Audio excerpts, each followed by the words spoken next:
मेरा नाम नीलम अजीज है। मैं उकाड़ा की रहने वाली हूँ।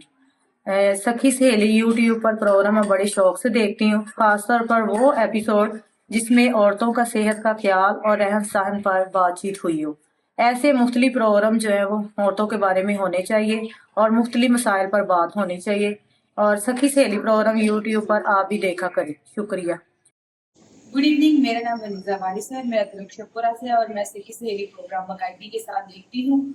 और ये प्रोग्राम मुझे इसलिए अच्छा लगता है क्योंकि इसमें वीमेंस को बहुत इनकरेज किया जाता है और ये बहुत सारे मसाइल का हल भी बताता है। और मैं चाहती हूँ इस प्रोग्राम को और खवातीन भी देखें ताकि उनकी हौसला अफजाई हो सके। शुक्रिया।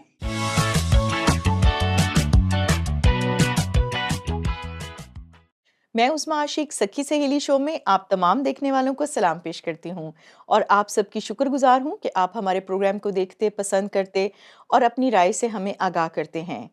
हमेशा की तरह मेरे साथ मौजूद हैं मेरी प्यारी सखी नादिया। नादिया, कैसी हैं आप? शुक्र है खुदा का। आप सुनाएं, कैसी हैं उस्मा? बहुत अच्छी लग रही हैं। Thank you. अच्छा, इसके साथ साथ नाज़रीन, जैसा कि आप जानते हैं कि सखी सहेली शो में हम अपने साथ किसी न किसी एक्सपर्ट को बुलाते हैं जिसमें वो मुख्तलिफ मौज़ूआत के ऊपर हमें अपनी राय से आगाह करते हैं। मेरे साथ मौजूद हैं आज की एक्सपर्ट ज़रताज। कैसी हैं ज़रताज आप? मैं बिल्कुल ठीक। आप कैसी हैं? ज़रताज, मैं बिल्कुल ठीक, बहुत शुक्रिया। इससे पहले ज़रताज नादिया हम बात शुरू करें अपनी, मैं चाहूँगी कि अपने नाज़रीन को भी आज के टॉपिक के बारे में बता दूँ। नाज़रीन, आज का हमारा टॉपिक है इंडिपेंडेंट वुमेन। तो हम चाहेंगे कि हम अपनी गुफ्तगू को आगे बढ़ाएं और अपनी सखियों से इस टॉपिक के ऊपर राय लें। जी ज़रताज, अगर मैं आपसे ये सवाल पूछूं कि इंडिपेंडेंट वुमेन को आप किस तरह देखती हैं या कैसे परसीव करती हैं? इंडिपेंडेंट वुमन मेरे अकॉर्डिंग जो है समबडी जो इमोशनली भी स्ट्रांग हो, फाइनेंशियली भी स्ट्रांग हो। This is what I perceive from independent woman actually. Okay. आप इसके बारे में कुछ बताना चाहें? अगर हम लफ्ज़ी मायने देखें तो इंडिपेंडेंट वुमन का मतलब खुद मुख्तार, ओह! जिसको राइट हो हुँ, कि वो कहीं पे भी जा सके, अपने काम कर सके, जैसे उन्होंने बोला फाइनेंशियली भी और इमोशनली भी।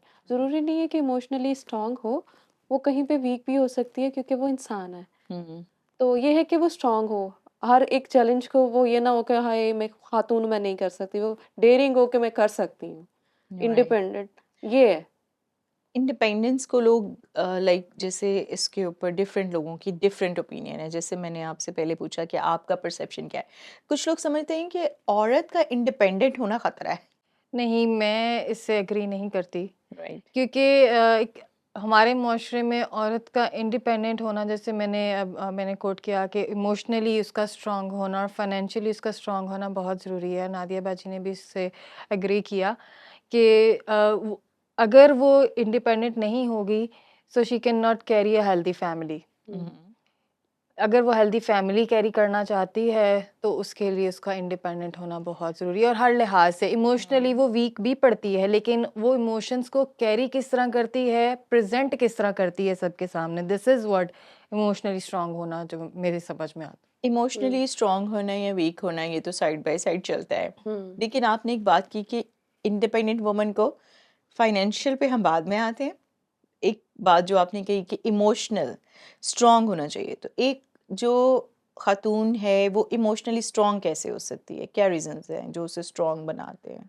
आपकी फैमिली जो है वो बहुत बड़ा एक फैक्टर है। हम्म, जिस फ्रेंड सर्कल में वो उठती बैठती हैं, जो कलीग्स उनके साथ होते हैं, ये जो एनवायरनमेंट है जिनके साथ वो डेली अपना इंटरेक्शन रखती है, ये बहुत मैटर करता है। मेरे ख्याल में लड़की के लिए जो सबसे बड़ा फैक्टर होता है शादी से पहले, वो उसका बाप और उसका भाई होते हैं। हम्म, ठीक है, अगर उनके बाप और भाई जो हैं उनके हर तरह से सपोर्टिव हैं, वो कोई गलत स्टेप भी मतलब इंसान है, हम्म, मिस्टेक्स होती हैं, अगर उससे कोई मिस्टेक होती है उसको कहीं डांट डपट करना शुरू कर देते हैं तो वो ऑटोमेटिकली जो होती है ना, वो इमोशनली वीक होना है, वो स्टेप लेने से फिर डरती है।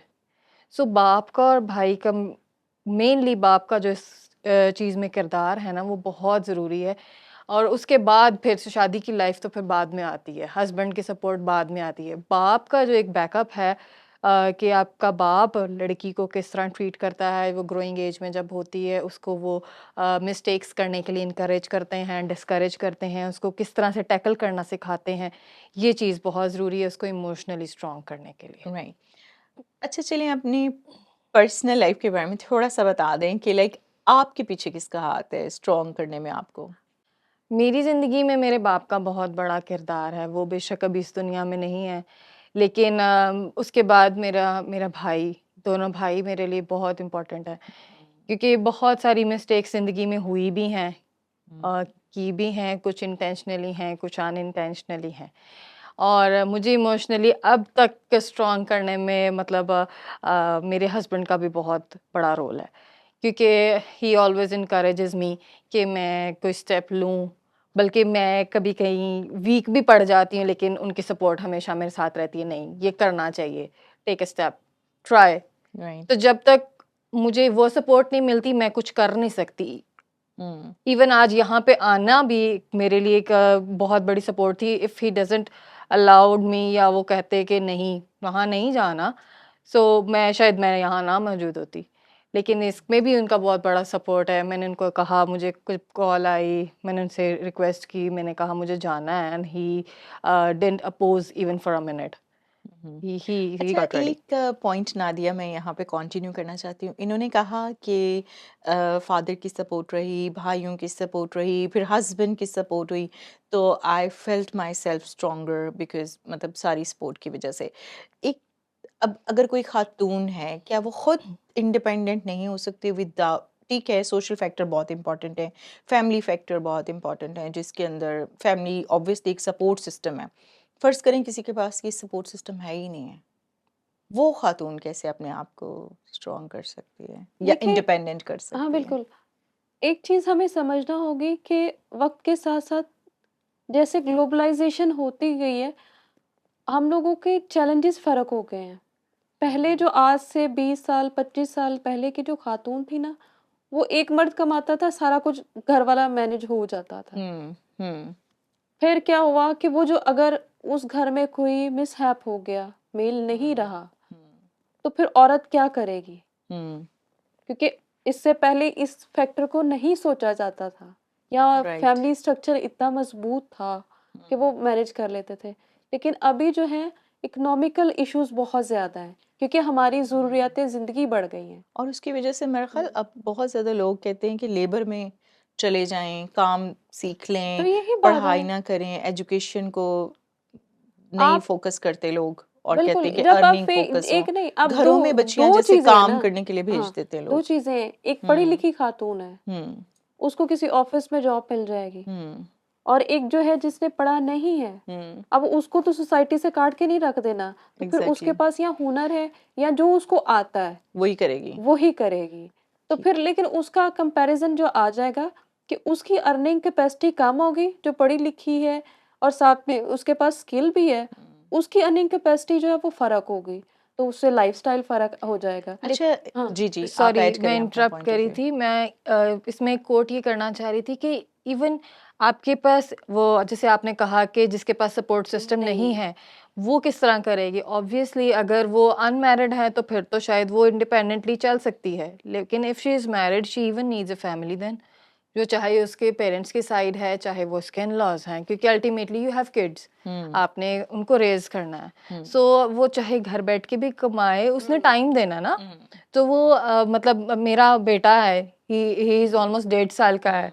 सो घर में रहते हुए अगर मैं देखूं कि मैं अगर ऑनलाइन जॉब भी करती हूँ, अभी तो मैं ऑन साइट हूँ, लेकिन ऑनलाइन भी मैं करती हूँ, तो it is not possible without my family actually.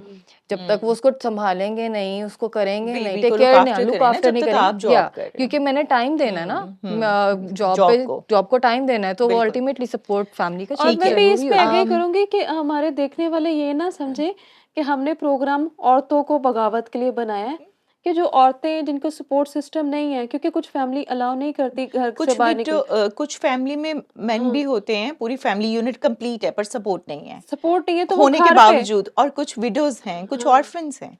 जी नादिया, बिल्कुल मैं आपके पॉइंट ऑफ व्यू से एग्री करती हूँ। बेसिकली हम एम्पावर कर रहे हैं रिबेलियस नहीं बना रहे बट एम्पावर कर रहे हैं, जिसमें हमारा माशरा जो है वो तरक्की की तरफ जाए। लाइक बिल्कुल। एक फैमिली यूनिट जो है वो और ज़्यादा स्ट्रांग हो और लोगों के अंदर ज़्यादा पॉजिटिव बिहेवियर्स जो हैं वो इनहेंस हों। ये तो थी हमारी राय, तो देखते हैं अवाम क्या कहती है। नाजरीन, आइए जानते हैं कि अवाम औरतों की इंडिपेंडेंस और आज़ादी के बारे में क्या कहती है। तो आइए देखते हैं अवाम की राय।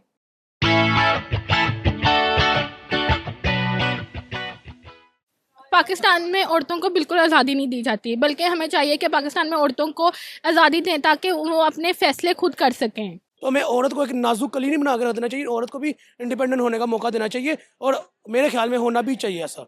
आप उस बाउंड्रीज में रहें, उस पर्दे में रहें, उसमें आप जितना एंजॉय करना चाहते हैं आप कर सकते हैं, इसमें कोई बुरी बात नहीं।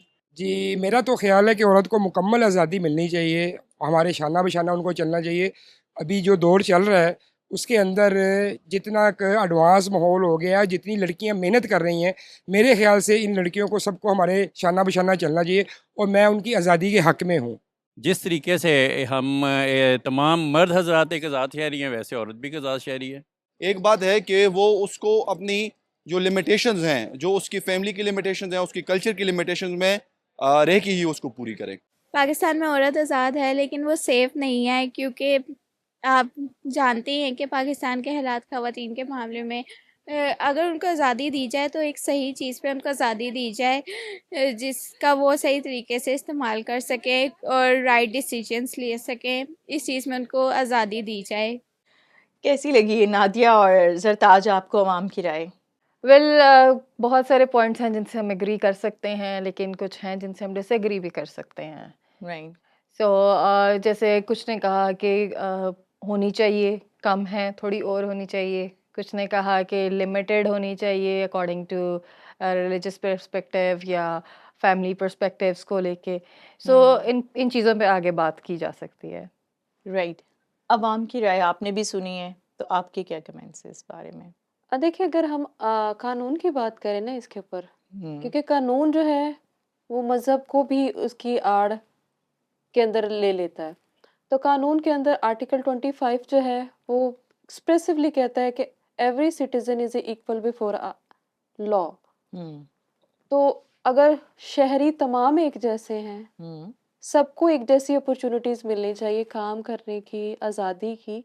अब ये नहीं है कि औरत है तो उसको कम सैलरी दी जाए, जो कि लॉ यहाँ पे प्रॉब्लम अच्छा, इस है। बारे में भी बात की जाती है हाँ कि जी, ये बिल्कुल। तो औरत है, इसकी सैलरी कम ये करें। ये वाली डिस्क्रिमिनेशन जो हम्म, आर्टिकल 34 जो है वो इसके ऊपर बोलता है कि हर तरह की डिस्क्रिमिनेशन, चाहे वो इस तरह जॉब के अंदर है या उसकी पार्टिसिपेशन पे है, वो उसको इनकरेज किया जाएगा कि औरत के लिए इंसाफ मुहैया किया जाए, लेजिस्लेशन प्रोवाइड किया जाए और उसको तहफ़्फ़ुज़ दिया जाए कि वो भी इक्वल सिटीज़न का राइट रखती है।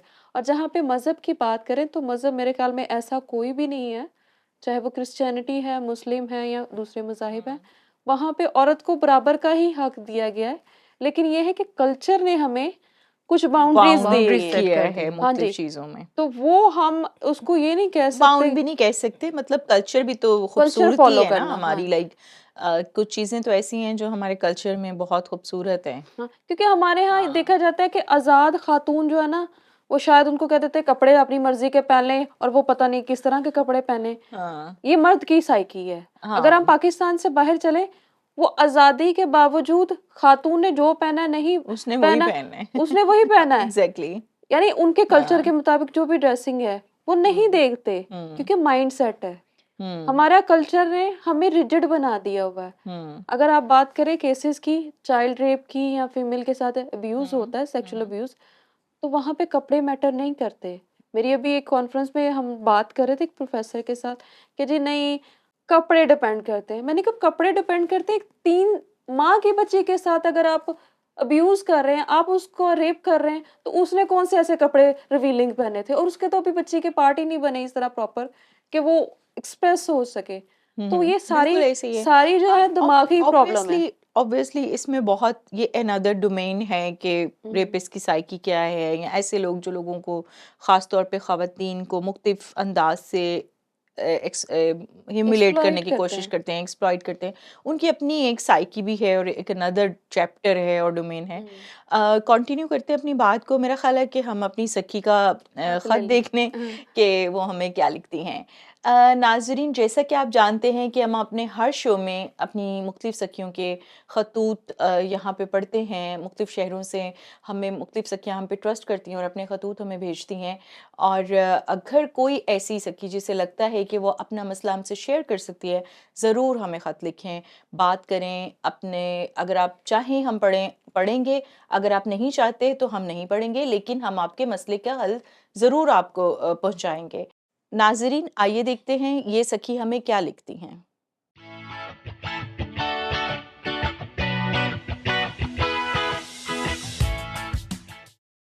नाज़रीन, ये सखी हमें लिखती हैं, मेरा ताल्लुक़ लाहौर से है। 5 महीने पहले मैं स्टडी कर रही थी और इसी दौरान मेरे अब्बू का एक्सीडेंट हो गया, जिसकी वजह से उनकी टांग की हड्डी टूट गई। अब्बू की टांग टूटने की वजह से वो काम नहीं कर सकते थे और सारी जिम्मेदारी मुझ पर आ गई। तो सोचा स्टडीज छोड़कर क्यों ना कोई नौकरी कर लूं। बहुत जगह सीवी दी, लेकिन जहां भी नौकरी मिली उसकी टाइमिंग मुझे सूट नहीं करती थी। मैं बहुत परेशान हो चुकी थी। फिर एक दिन मैंने एक इंटरव्यू देखा जिसमें एक लड़की बाइक पे फास्ट फूड की डिलीवरी कर रही थी। तो मुझे भी ख्याल आया कि अब्बू ने तो कुछ साल पहले मुझे भी बाइक चलाना सिखाई थी। तो बस फिर उम्मीद की एक किरण जागी। मैंने सोचा कि क्यों ना मैं भी कोई ऐसा काम शुरू करूं। लेकिन मुझे याद है आज भी वो वक्त जब मैं पहली बार घर से निकली थी। कितनी आंखें मुझे देख रही थीं और मैं खुद को कितना गैर महफूज समझ रही थी। लेकिन मैंने खुद को समझाया, यहाँ इंसान नहीं दरिंदे रहते हैं। यहाँ सिर्फ मर्द ही नहीं बल्कि कुछ ख़वातीन भी ऐसी हैं जो ऐसे ताने देती हैं जैसे मैं काम करके कोई जुर्म कर रही हूँ। क्या मैं इसी तरह घुट घुट के ज़िंदगी गुजारूंगी? क्या मेरी ज़िंदगी यही है कि मैं लोगों के ताने सुनूं और खौफ में ज़िंदगी गुजारूं? आपकी सखी सहेली। नाज़रीन, इससे पहले कि अपनी सखियों से इस ख़त के बारे में डिस्कशन कंटिन्यू करूं, आइए लेते हैं एक छोटी सी ब्रेक।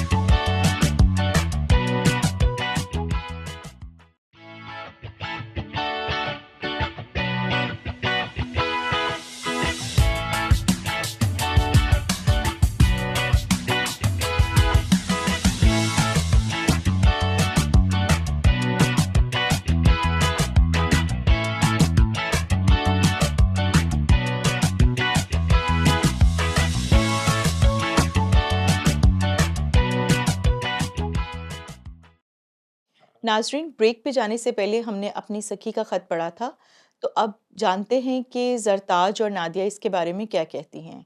जी ज़रताज, आप इस सखी को क्या कहना चाहेंगी? वेल ये काफ़ी इमोशनल था एंड ऑफ कोर्स डिस्टर्बिंग भी है जब हम सुनते हैं ऐसी सिचुएशंस को। जैसे इन्होंने स्पेशली कोट किया कि मेल्स तो हैं ही, लेकिन फीमेल्स जो हैं वो भी जो हैं क्रिटिसाइज करती हैं किसी ना किसी तरह। सो हमें ये समझने की ज़रूरत है हमारे सोसाइटी में ना। मैं मतलब इस डिस्कशन से मैं इस फिगर आउट कर सकी हूँ कि 3 तरह के हमारे पास मार्जिनलाइज्ड फीमेल्स, मैं कहूँगी कि हमारे पास फीमेल्स हैं। एक तो विडोज, दूसरी हमारे पास डिवोर्स्ड एंड तीसरे ऑर्फन गर्ल्स। ठीक है, इन तीनों को ऑलमोस्ट एक तरह के चैलेंजेस हैं। ठीक है, क्योंकि मेल डोमिनेंट सोसाइटी में रहते हैं, सो यही एज्यूम किया जाता है कि जब तक बाप नहीं है, कोई नहीं है, मतलब जो मेल नहीं है आपकी फैमिली में ना सपोर्ट सिस्टम, सो आप नहीं जॉब कर सकते। लेकिन जैसे इन्होंने बताया कि जब बाहर निकली तो इन्हें लगता था कि नज़रें इनको खा रही हैं, दरिंदे हैं।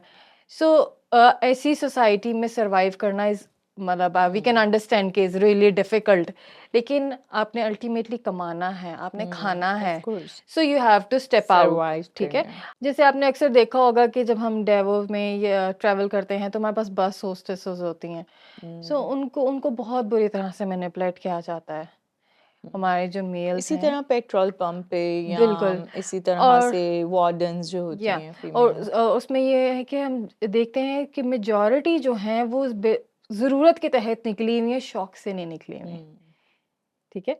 सो हमें इस चीज़ को डिस्करेज करने की ज़रूरत है अपनी सोसाइटी में, ठीक है? जहाँ पे हम इमोशनली इसमें हम ऐड करेंगे कि एजुकेशनली भी हमें फीमेल्स को स्ट्रॉन्ग करने की ज़रूरत है। अब भी हम ऐसी सोसाइटीज़, ऐसे घर, ऐसे फैमिलीज़ को देखते हैं जहाँ पे कहते हैं बेटियों को पढ़ाने की क्या ज़रूरत है? लेकिन बेटियों को पढ़ाना इज़ रियली समथिंग इम्पोर्टेंट। बिल्कुल, अगर एजुकेशन नहीं होगी तो इंडिपेंडेंस नहीं होगी नहीं और पॉवर्टी ज़्यादा बढ़ती जाएगी। वैसे भी हमारी पॉपुलेशन का भी तो एक चैलेंज है कि इंक्रीज़ होती जा रही है दिन ब दिन, और बहुत से रिसोर्सेज कम हो रहे हैं, बच्चों को राइट्स प्रॉपर नहीं मिल रहे हैं, उनकी परवरिश से रिलेटेड मैटर है, उनको एजुकेशन प्रोवाइड करने से मैटर है। मेरा ख्याल इकोनॉमिक चैलेंजेस जैसे आप बात कर रही थी कि ऑलरेडी बढ़ रहे हैं, Yeah. तो इस हवाले से लाइक एजुकेशन की क्या सिचुएशन है? जैसे आपने राइट की भी बात की, क्या सिचुएशन है पाकिस्तान के अंदर वमेन को, मतलब एजुकेशन काफ़ी इंडिपेंडेंट कर सकती हैं? जी बिल्कुल, तालीम के बारे में तो हर जगह एम्फसाइज़ किया गया है, इस्लाम में भी किया गया है, क्रिश्चियनिटी में किया गया है, कि अगर आपको माइग्रेट भी करना पड़े एजुकेशन के लिए तो करें, क्योंकि आपकी उससे नस्लें बेहतर होंगी, इकोनॉमिकली भी अब होंगी, मेंटली तौर पे भी, क्योंकि एक पढ़ी लिखी माँ जो अपने बच्चे को बेहतर तरीके से उसका ज़हनी इर्तिका कर सकती है ना, वो एक अनपढ़ माँ नहीं कर और सकती। मेरा ख्याल है इसका फैमिली को भी तो बेनिफिट है ना, इकोनॉमिकली भी बेनिफिट है और सोशली भी बेनिफिट है प्लस इसमें आपके जी। जनरेशनल चेंज भी एक बहुत बड़ा बिल्कुल बेनिफिट इसी है। वजह से आता है। अच्छा, जैसे ये सखी में थोड़ा सा मुझे लगा है कि डिप्रेसिव सा कंटेंट भी है Yeah. कि लाइक वो काम तो करना चाहती है, इंडिपेंडेंस भी चाहती है, लेकिन उसको थोड़ा सा ये मेन जो इनअप्रोप्रिएट वे में देखना या टच करना या कोई अलकाबात बोलना, इसके बारे में क्या कहेंगी? लाइक कोई मैसेज देना चाहेंगी या इसको, इस सखी को ये बताना चाहेंगी कि वो अपने आप को कैसे एम्पावर रख सकती है? यस, इसमें ये है कि चूँकि हमारे पास एक वकील साहब अभी बैठी हैं, सो हमारे पास बहुत सारे लॉज़ भी हैं, इससे हम जिसमें हम इन चीज़ों को टैकल कर सकते हैं। अच्छा नादिया, एक बात मेरी बीच में है, मेरे माइंड में, लाइक जैसे इन्होंने कहा कि अगर हस्बैंड अलाउ ना करते तो मैं यहाँ ना होती, right? Allow, like permission, like खुद से अपनी चॉइस उन्हें बताई ही नहीं जा सकती। इंडिपेंडेंस में क्या ये चीज़ मैटर करती है या इसमें इंडिपेंडेंस में हिंड्रेंस है कि नहीं है? देखिए, आप जब फैमिली सिस्टम की बात करते हैं, तो आपको उस चेन को फ़ॉलो करना है, क्योंकि एक लाइन ख मैनेजर आप बिल्कुल लाइन लाइन मैनेजर मैनेजर हैं, को क्योंकि वो लाइन मैनेजर ने ही ऑर्डर देने हैं, आप उसको लेके चलेंगे। अगर आपने नहीं ये मानेंगे अपने हस्बैंड की, या कोई भी खातून नहीं मानती, तो क्या होता है कि वो क्लैशेस बनते कॉन्फ्लिक्ट हैं, क्रिएट हो क्लैशेस जाता है। बनते हैं या कॉन्फ्लिक्ट पैदा हो जाता है, फिर डाइवोर्स की तरफ जाते हैं। तो हमें वो फैमिली सिस्टम भी तो ख़राब नहीं करना। अब लॉज तो प्रोटेक्टिव हैं, जैसे इस खत में कहा गया था वो लड़की ने कि हरासमेंट हो रही है, उसको फील हो रही है। अब हमने भी तो समझ लिया ना कि आदमी देखेगा तो यही होगा, आदमी का तो काम है देखने का, हम नहीं देखते लोगों को, हमने ये नहीं सोचना। अब आप परसीव कर लेंगे अच्छा, एक ठीक। कि ये नेगेटिव है, अच्छा, जब अगर हम उसको इग्नोर करके आगे बढ़ जाएंगे, ऑफ कोर्स तो आगे बढ़ने आपने के लिए तो यही करना पड़ेगा कि बिल्कुल इग्नोर ऐसे ही करना। करना पड़ेगा और अच्छा। ट्रेन करना पड़ेगा लड़कों को। अच्छा, इस बारे में मैंने बहुत सुना है कि दूसरे मुल्कों में आप किसी लॉज हैं कि आप स्टेयर नहीं करेंगे, पाकिस्तान में ऐसा कुछ है? बिल्कुल है। क्या है? मैंने तो कभी नहीं सुना। हरासमेंट के अंदर अगर आप देखें तो वो इसी ज़ुमरे में आता है। मैंने एक प्रोग्राम में पहले भी बताया था कि आप किसी को देखते हैं या घूरते भी है ना मुसलसल, तो आप केस फाइल कर सकते हैं कि क्यों आप इसको घूर रहे हैं। अब पानी के छींटे हैं, यहाँ पे तो मजाक समझा जाता है ना, किसी के ऊपर पानी के छींटे फेंक दिए जाए। लॉ कहता है कि किसी ने आपके ऊपर पानी फेंका इस तरह जो कि आपकी मर्जी के खिलाफ है, अब उसके लिए भी आप केस फाइल कर सकते हैं। अच्छा नादिया, आपसे भी और जरताज आपसे भी मैं ओपिनियन लेना चाहूँगी। अब ये जैसे आपने लॉस की बात की है, ना तो ये मेन को पता है कि अगर मैं ऐसे करूँगा तो ये मुझे मतलब कर सकती है। इसके अलावा और भी बहुत सारे प्रोटेक्टिव लॉज हैं, क्योंकि ऑनलाइन भी इसकी बहुत सारी एडवर्टाइजमेंट हो रही है, और अब तो ऑफिसेज के अंदर ख़वातीन को प्रॉपर एक यूनिट भी बना हुआ है, जो कि इस तरह की अगर हरासमेंट हो रही है या किसी तरीके से उनके साथ डिस्क्रिमिनेशन हो रही है तो वो कंप्लेन कर सकती है। ज़रताज, में आपका भी इस पे पॉइंट ऑफ व्यू लेना चाहती हूँ कि लाइक हमारे लड़कों को या मेन को इस चीज़ की एजुकेशन नहीं है कि ये लॉज हैं। अगर मेरा ख्याल है कि उन्हें पता चल जाएगा कि ये लॉज हैं, जैसे उन्हें पता है हेलमेट नहीं पहनेंगे तो चालान होगा, तो उनको ये पता होना चाहिए ना कि ये लॉज हैं, ये मेरे ऊपर रिवर्स हो सकता है मसला। सिमिलरली वमेन को भी पता होना चाहिए कि उनके लिए ये लॉज मौजूद हैं। इसके लिए क्या इक़दामात उठाए जा सकते हैं? जैसे आप जॉब करती हैं करिकुलम डेवलपमेंट में, या आप सोचती हैं कि गवर्नमेंट कैसे इसमें रोल प्ले कर सकती है, या कम्युनिटी हमारी कैसे लोगों तक अवेयरनेस पहुंचा सकती है?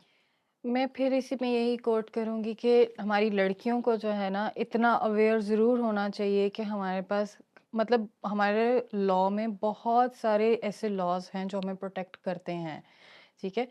अब मिसाल के तौर पर किसी के साथ कोई भी मिसहैप होता है, खुदा ना खास्ता, सो हमारी फैमिलीज पहले तो हमें डिस्करेज कर जाती हैं। यस, स्पेशली मैं इसमें कोट करूंगी ट्रस्ट नहीं रेप बनता। केसेस की बात करेंगे और कि विक्टिम को ज़्यादा मुश्किल का सामना करना डिप्रेस कर पड़ता देते है। हैं, उसको ओवरलैप करने की कोशिश करते हैं, उसको कवर करने की कोशिश करते हैं। अगर वो स्टेप लेना भी चाहती है, इंडिपेंडेंटली करना भी चाहती है, तो फैमिलीज ही आगे नहीं होने देंगी, क्योंकि बात आ जाती है आपकी फैमिली रिस्पेक्ट पे, ठीक है। लेकिन क्योंकि ये इसमें उस लड़की का कसूर नहीं होता, ये एक डिफरेंट डिस्कशन है कि लड़की का कसूर है वो लड़के का हो कसूर या ना हो, हो रेप या इज ना अ हो, crime, crime is a yeah, that's a crime, crime. किसी भी is a वजह crime. से हुआ Yeah, चाहे कुछ that's भी a है। crime. हाँ, अब आप चूंकि फैमिली ही सपोर्ट नहीं कर रही, so how come she can go and talk about anything, ठीक है। जिसमें फैमिली का भी बहुत ज्यादा अंडरस्टैंडिंग होना जो है ना बहुत मैटर करता है। इवन के डाइवोर्स में भी, या डिवोर्स में भी अब हम यही सुनते आए हैं, मैंने भी बड़ी लोगों से ये सुना कि अपने घर से डोली जाए, वापस जनाजा भी ना आए, वहीं पे हो, ठीक है। अच्छा मैंने नहीं, ये वो कहते हैं आ जाए। बहुत लोगों के दिस इज बहुत लोगों बेशक it's something not very good, मतलब मैं इसको इनकरेज नहीं कर रही, मतलब आपकी अच्छी मैरिटल लाइफ बहुत काउंट करती है एक सक्सेसफुल वुमन के लिए, लेकिन ये है कि हाँ जो टॉक्सिक रिलेशनशिप है ना, दैट वो उसमें that cannot मतलब be like for tolerated. Example अगर कोई ऐसा डोमेस्टिक वायलेंस वो फेस कर रही है, यानी कि बहुत सारे बाद में लेटर ऑन बहुत सेवेरिटी लेवल पे केसेस चले जाते हैं क्योंकि इनिशियल लेवल पे डील नहीं हुए होते। अब मैं इस पे एक अपना केस बताऊंगी कि वो खातून 18 साल शादी में रही है, हस्बैंड उसको वैश्यों की तरह मारता है, यानी उसकी बॉडी को हमने 2 हफ्ते के बाद मेडिकल एग्जामिन करवाया, एमएलसी करवाया, तो तब भी जख्म थे उसके फेस के यानी ऊपर, ये लिप्स हिट उसके, होने के बाद हाँ भी। जख्म है उसकी कमर के ऊपर है।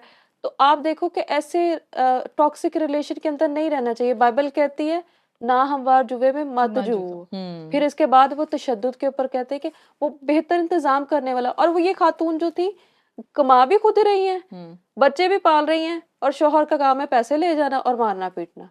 तो इसमें बहुत सारे मसाइल हैं ना जो इंडिपेंडेंस में हिंड्रेंस है, और अगर इंडिपेंडेंट वुमेन है तो वो फुली इंडिपेंडेंट हो, इमोशनली भी और सोशली भी, और वो एजुकेशनली भी, Educationally यानी भी, कि इंडिपेंडेंस का मतलब है कि उसकी इंडिपेंडेंस उसके लिए भी बेनिफिशियल हो, उसकी फैमिली के लिए भी हो, और जहाँ उसे लगे कि थ्रेट है तो वो अपने लिए इंडिपेंडेंट का मतलब है कि she knows about her right, her protection, तो उसके लिए वो स्टेप भी ले सके, वो इनिशिएटिव ले सके खुद के लिए।